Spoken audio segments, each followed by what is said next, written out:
Europe 1, les carnets du monde. Voilà qui va intéresser les amateurs de foot. Sophie Larmoyer, on file maintenant au Moyen-Orient, au Qatar. La prochaine Coupe du Monde de foot sera organisée au Qatar en 2022, à des dates un peu décalées, chaleur oblige. Ça se passera entre le 21 novembre et le 18 décembre. Et dans les carnets aujourd'hui, on vous emmène là-bas faire un point des préparatifs, car Julien Froment était au Qatar le mois dernier. Bonjour Julien. Bonjour Sophie.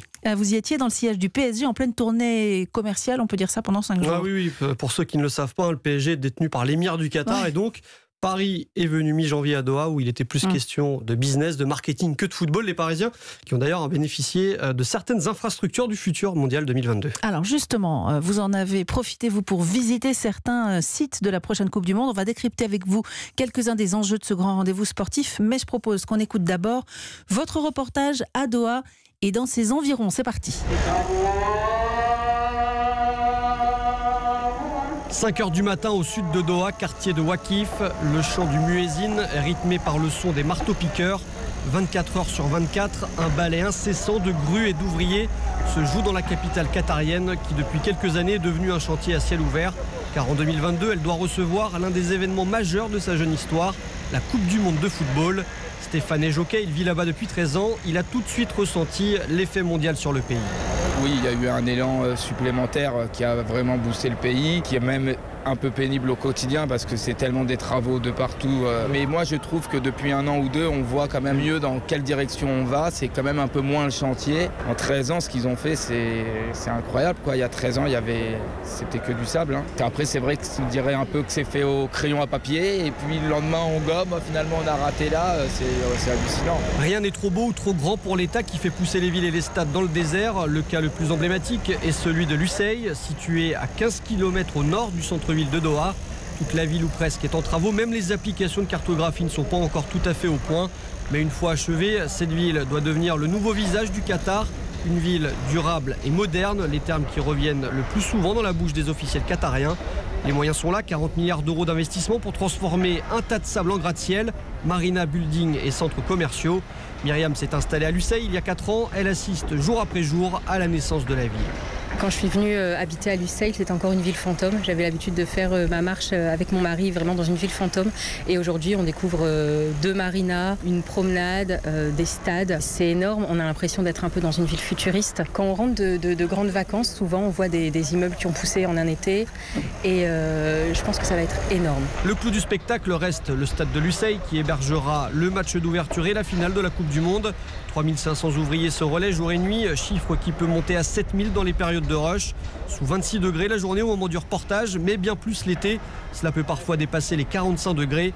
Les footballeurs ne devraient eux pas avoir ce genre de problème. Le mondial se déroulera en hiver et l'enceinte ultra moderne aura un système de climatisation qui fait déjà la fierté de Tamin El Abed, le chef du projet du stade. C'est mis en œuvre dans différents endroits du monde, mais ça n'a jamais été fait sur un projet de ce niveau-là. Évidemment, sur le terrain, pour la sécurité des joueurs et pour qu'ils puissent jouer à leur meilleur niveau, on maintiendra une température à 26 degrés et une température agréable pour les spectateurs. Donc le fait que ce soit aussi gros et la complexité du design en font notre stade le plus ambitieux. Cette Coupe du Monde se joue aussi et surtout dans les tours du quartier d'affaires de Doha, au 38e et 39e étage de la Al Bida Tower. C'est là que siège le comité d'organisation du mondial. Musée qui retrace la courte histoire du football du pays. Vidéo de présentation de Qatar 2022 sur écran panoramique, maquette des 8 stades qui accueilleront les matchs et notamment la première enceinte démontable de l'histoire de la Coupe du Monde, construite à base de containers et de matériaux réutilisés. Tout est ficelé au centimètre près. Le but pour le Qatar, c'est de ne pas pouvoir être pris à défaut sur un dossier qui dépasse le cadre purement footballistique. C'est aussi et surtout dans ce gratte-ciel que les grandes décisions sont prises. Malgré l'omniprésence de la FIFA dans l'organisation, le Qatar veut rester maître de son destin. Dernier exemple en date, le passage de 38 à 42 pays souhaité par la FIFA. Nasser Al-Khater est le secrétaire général adjoint à l'organisation de la Coupe du Monde 2022. Nous avons tout prévu pour 32 équipes. On comprend que la FIFA, avec qui nous sommes en discussion, étudie toujours la faisabilité qu'il y en ait plus. Il est convenu avec eux qu'on regarde ce qu'il en est. Mais la FIFA est très claire, aucune décision ne sera prise sans l'accord du Qatar. À marche forcée, avec beaucoup de sueur et un peu de sang. Malgré les critiques, le Qatar est en train de finaliser l'un de ses projets les plus fous.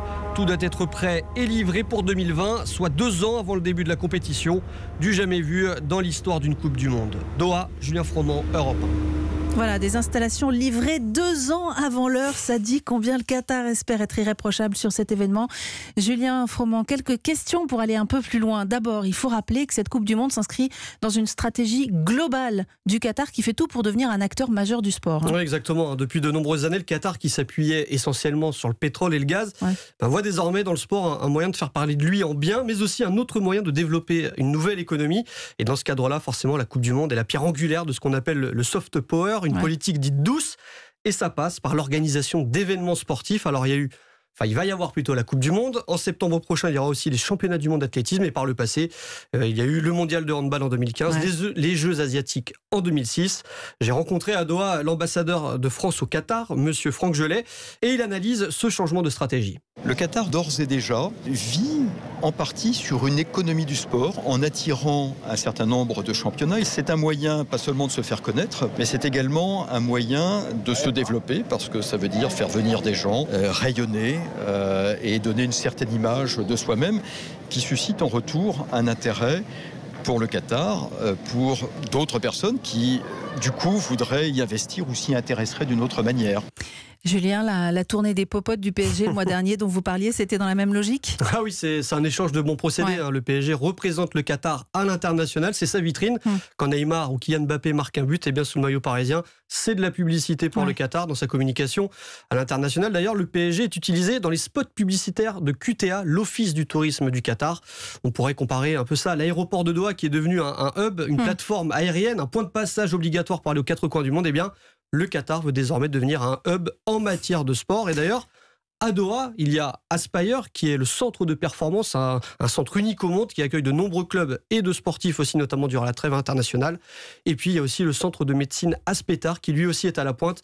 Bref, le Qatar veut développer et pérenniser un tourisme du sport de haut niveau. Alors, il y a tout de même quelques éclats dans cette belle vitrine que vous nous décrivez, notamment cette question des conditions de travail des ouvriers qui construisent les stades. C'était évoqué dans votre reportage.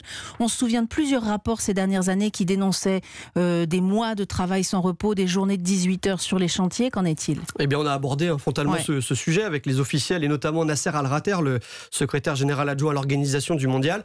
Et pour lui, le Qatar a fourni des efforts conséquents dans ce domaine. La question des aides sociales et des droits des travailleurs, on y travaille depuis le début, depuis qu'on a remporté l'organisation de la Coupe du Monde.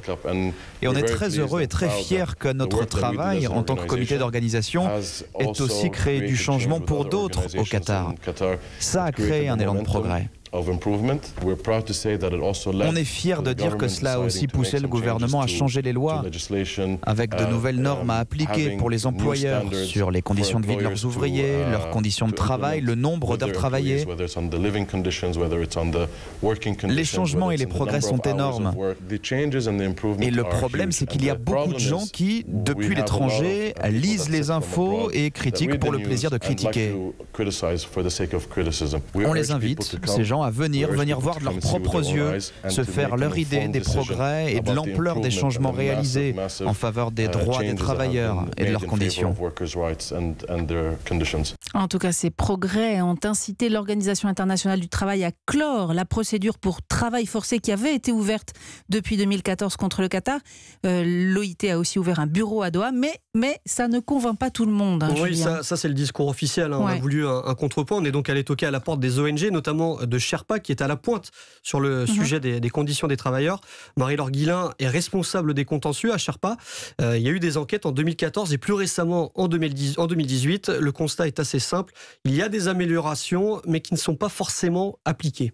Donc les conditions de travail que nous avons pu observer à travers les témoignages seraient donc caractéristiques de travail forcé puisque les passeports étaient confisqués. Les travailleurs qu'on a pu interroger nous parlaient de conditions de travail extrêmes, de 12 heures par jour sous 50 degrés au soleil sans protection adéquate. Beaucoup de ce qu'on appelle des morts naturelles pour les entreprises, mais ce que les travailleurs, eux, appellent des crises cardiaques. On peut encore parler de travail qui serait incompatible avec la dignité humaine. La législation n'a pas changé assez pour garantir les droits fondamentaux des travailleurs, notamment du point de vue syndical, d'un salaire minimum. Et c'est ce que nous montrions déjà en 2014. Même les entreprises ne respectent pas forcément les lois qataries qui sont parfois pourtant peu protectrices. Donc l'idée, c'est aussi maintenant qu'il y ait une amélioration de la législation, qu'elle soit appliquée sur place par les grosses entreprises, mais aussi par les sous-traitants, puisque la plupart des employés sont employés par la sous-traitance. Et l'enquête de l'ONG Sherpa aboutit à une plainte du comité contre l'esclavage moderne contre Vinci pour notamment travail forcé, réduction en servitude ou encore travail incompatible avec la dignité humaine. Je reviens au foot, Julien. Cette Coupe du Monde 2022, finalement, à 32 ou à 48 équipes? On ne le sent pas très chaud, l'organisateur, sur les 48 équipes. C'est un sujet de tension, très clairement. La FIFA, elle, pour des raisons, on va dire, financières et diplomatiques, voudrait une Coupe du Monde à 48 parce que ce sont des revenus supplémentaires qui pourraient arriver dans l'escarcelle de la Coupe du Monde. Pour le Qatar, là, ça bloque, tout simplement. Parce que le Qatar, si à 48 sélections nationales, il faut un petit peu agrandir les murs et donc aller toquer aux portes des voisins. Et on sait qu'en ce moment, les relations diplomatiques avec l'Arabie Saoudite sont extrêmement compliquées. D'ailleurs, c'est peut-être le seul sujet tabou qu'il y a eu lors de mon séjour à Doha. Aucune personne ne voulait parler des relations diplomatiques avec l'Arabie Saoudite. Et d'ailleurs, la seule réponse, finalement, qui est assez visible dans tout Doha, ou même sur les pare-chocs des voitures, c'est le portrait de l'émir Tamim Ben Hamad Al Thani. C'est un élan de nationalisme qu'il n'y avait pas auparavant au Qatar, mais ça montre que le pays n'est pas prêt à faire des concessions sur le sujet. En tout cas, on verra si le foot réussit à adoucir les mœurs diplomatiques comme c'est déjà arrivé quelques fois par le passé. Merci beaucoup, Julien, pour toutes ces explications. À bientôt dans les carnets.